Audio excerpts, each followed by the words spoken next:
host, Albert Apache, and as usual, brought to you by Open Source Self Defense, Fitness, and Grappling.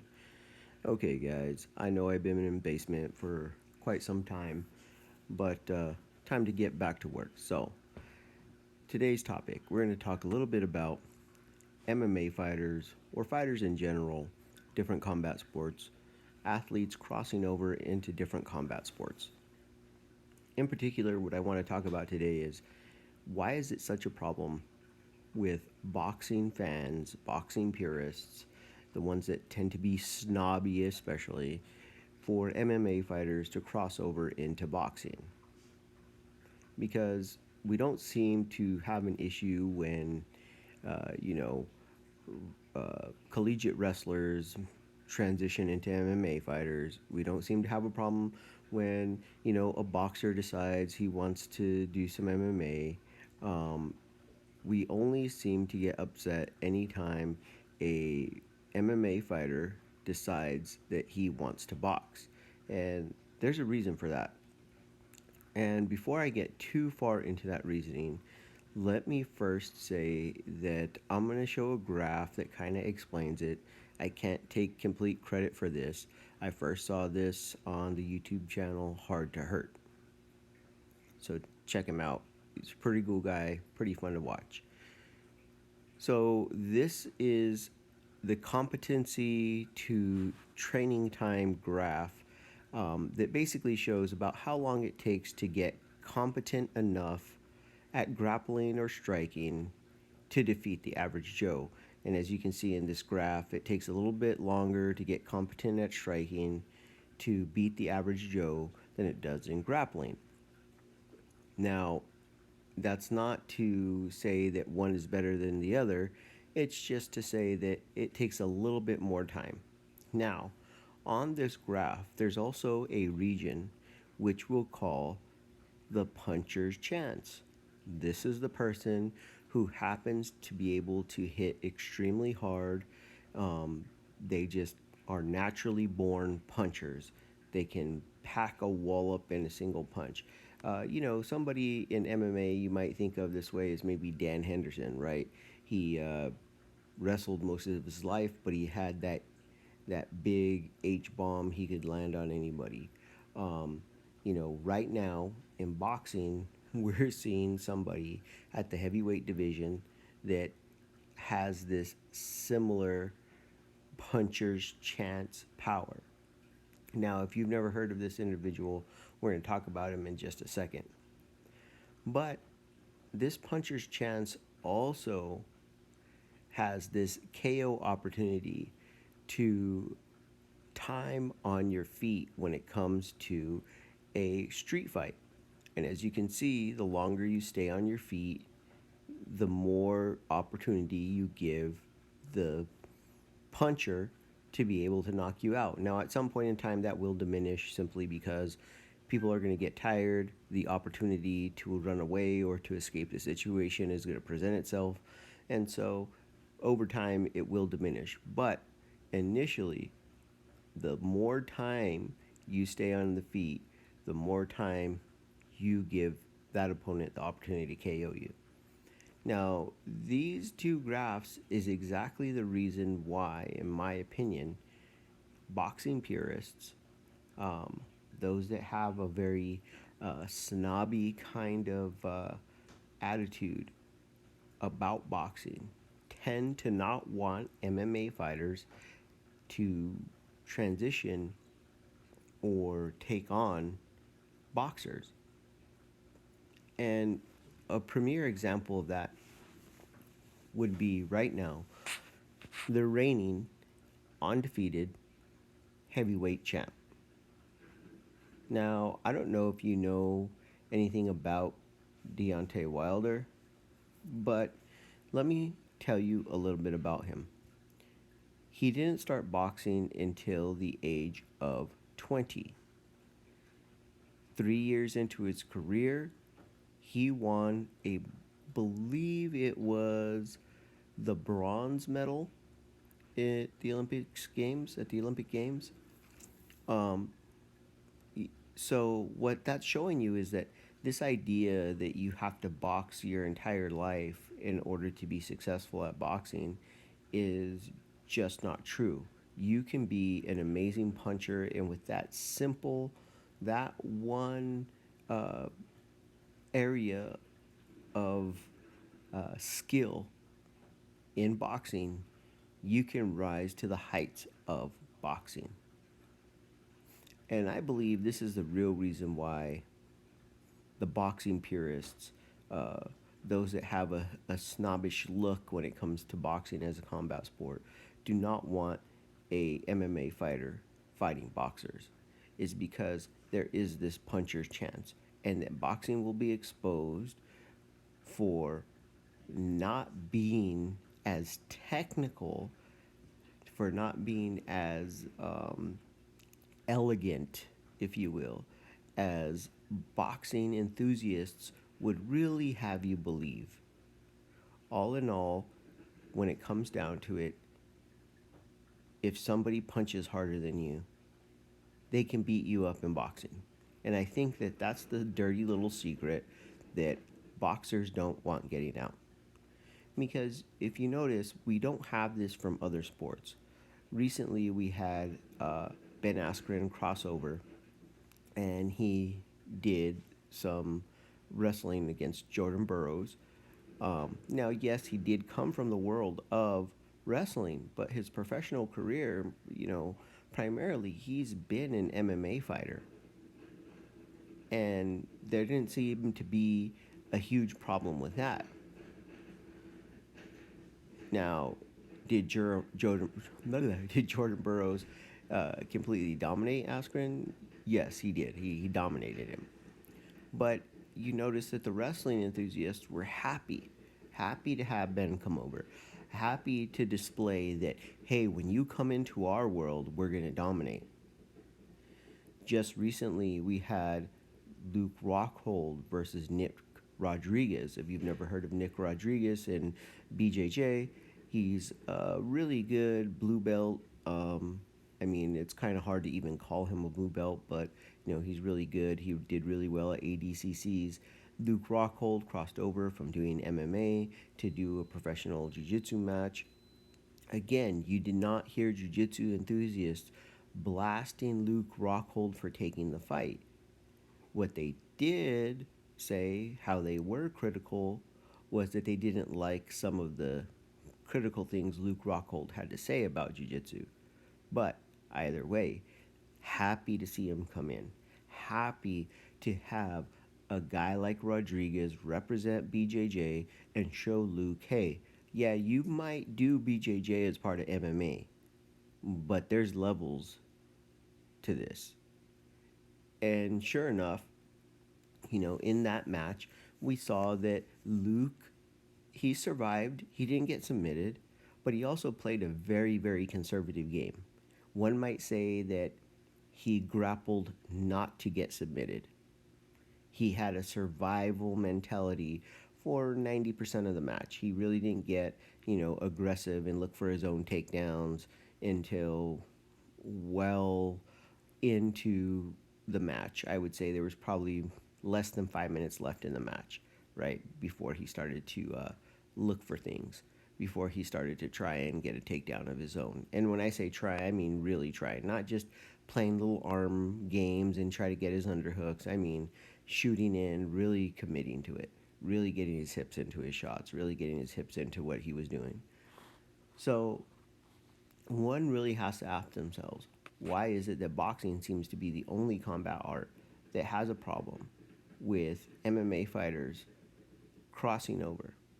I would be willing to bet that right now, if, you know, let's say Wonderboy Thompson, um, let's say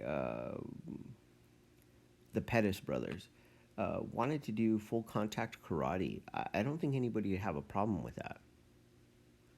I don't think that, if Adesanya decided he wanted to take a match with Sanchai, a kickboxing match, a Muay Thai match, I don't think a lot of people would have a problem with that from Muay Thai. In the kickboxing world or karate world, point karate world, nobody would have problems with these crossovers. it seems to only be the boxers that have a problem with this. It seems to be only the boxing community. And again, I believe it's because of this chink in the armor, this this idea that Deontay Wilder has exposed, which is that even at the highest levels of boxing, this it's the most elegant combat sport. That entire myth has been busted by this incredible athlete, because pretty much everybody would agree that Deontay Wilder is not the most technical sound boxer. However, I think everybody would agree he's probably the most dangerous boxer. I mean, how entertaining would it be to watch a guy like Ngannou cross over and take on a couple of heavyweight fights to see how hard does he really hit? Because clearly we can see that if you can hit hard in the heavyweight division in boxing, you can hit hard enough, you have a career. And I'm sure that would hold true at any weight class, right? If you are a monster at your weight class, an absolute beast, most likely you can find success there. All right, guys, we're going to get into some other stuff, but I really wanted to touch on that because I've really been hearing a lot of people complaining and nagging, about this and just whining and crying. And I hate it when they make these comparisons and say it's like, it's like a swimmer versus a sprinter. No, guys, it's not. It's more like a decathlete, the MMA fighter, versus the sprinter, the boxer, right? A decathlete runs, he jumps, he does a sprinting event, you know, the 100-yard or 100-meter sprinter, that's the only event he does. So there's a chance. There's a chance. It's not conceivable, but there's a chance. And especially when we're talking about an older boxer, somebody who's not quite in their prime anymore, but still very, very good. There's a chance an MMA fighter can catch him, especially given the puncher's chance. All right, guys, we're going to move on. Okay, guys, so this next thing we're going to talk about really is going to be me trying to get some feedback from those of you watching. Some of you may have seen my reviews of the Gracie combative system, the entire system, the one with the, uh, you know, bully proof and the women empowered. And that led me to think that, I think what I would like to do is do a review comparing Gracie Combatives to a couple of other beginner or fundamentals programs. Because at the time I did Gracie Combatives, there wasn't really a whole lot of fundamentals or for the beginner, DVDs out there that were quality. And when I say quality, I mean there were some from back in the day that were like grainy and you could tell were like, you know, shot on like a VHS and then were, converted to digital. Um, and so that being said, you just knew that the production quality just couldn't be as good, wasn't going to be anywhere in the same ballpark. So what I think I would like to do is I think that I would like to do Gracie Combatives and kind of compare that to some of the newer um, fundamentals and foundational courses that are coming out, the beginner courses that are coming out. Some of these would include maybe the Hicks and Gracie series, possibly the John Danaher series. Um, I really haven't seen beyond the three of them anybody else.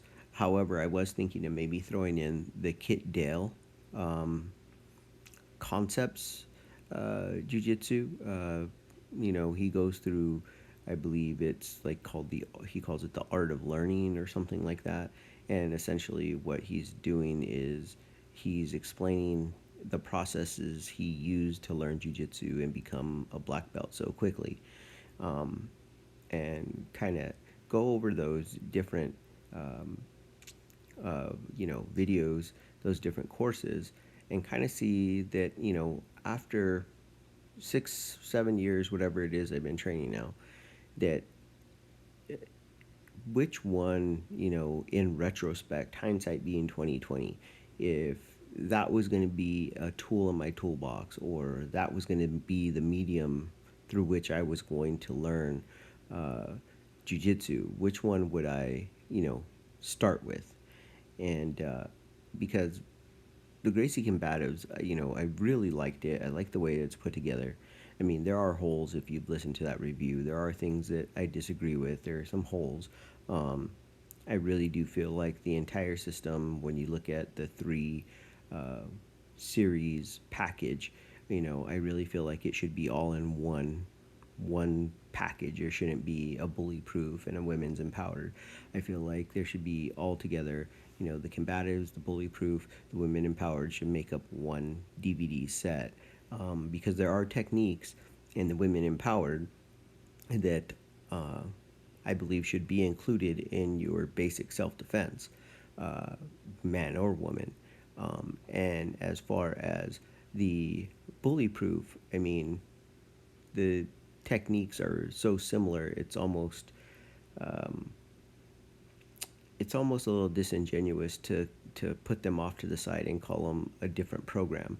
Really, the part of the program, and again, man, woman, child, some of the games and method of teaching and attitude towards teaching that they try to instill, for parents to teach their kids these things or get them to drill at home, are actually, things again that should be included for man, woman, or child. It's not something that, I think is child specific, especially for the beginner.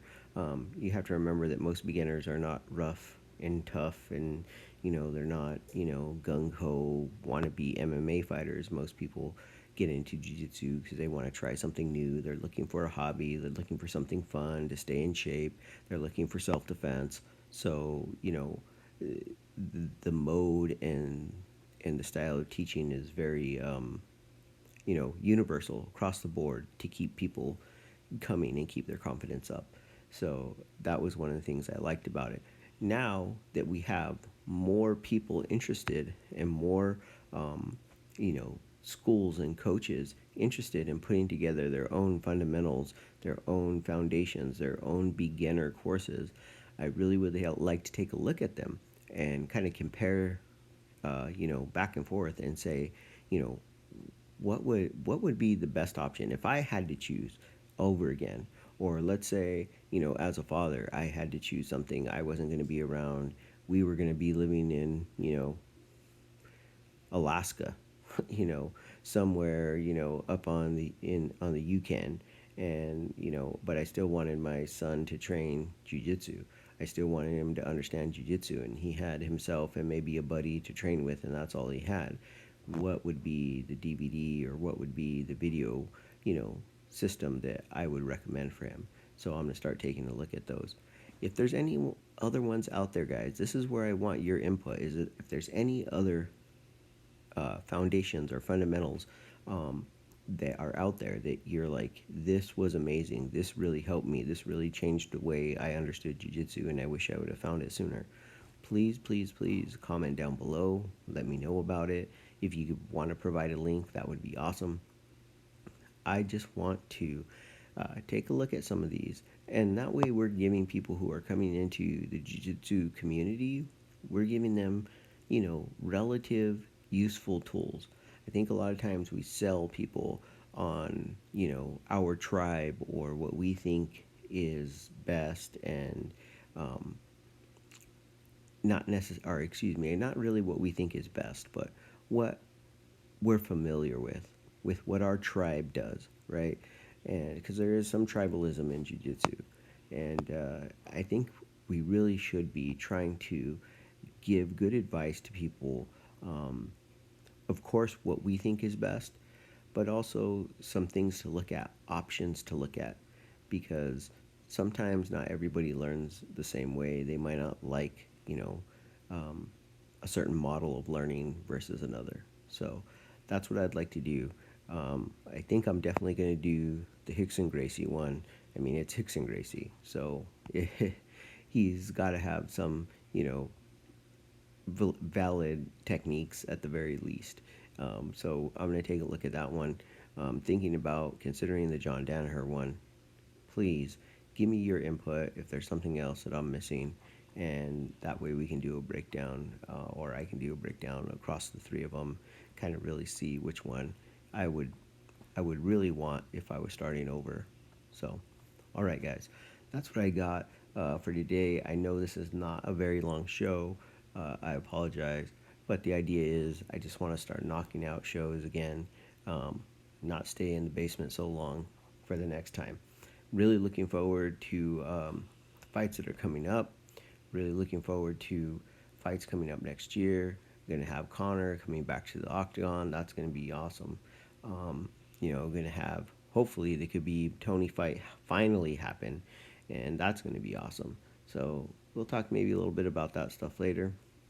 We'll talk a little bit more about other sports as we're nearing the end of the college football season. We'll talk about what the playoff is going to be, how it's going to look. We'll talk a little bit about you know NFL football. Of course, my disappointing Dallas Cowboys who are breaking my heart this year. Super frustrating, but hey, it is what it is, right? That's part of being a sports fan. Okay, guys, that's all I got for today. Remember, be practical, be purposeful. Yes, it was a purpose.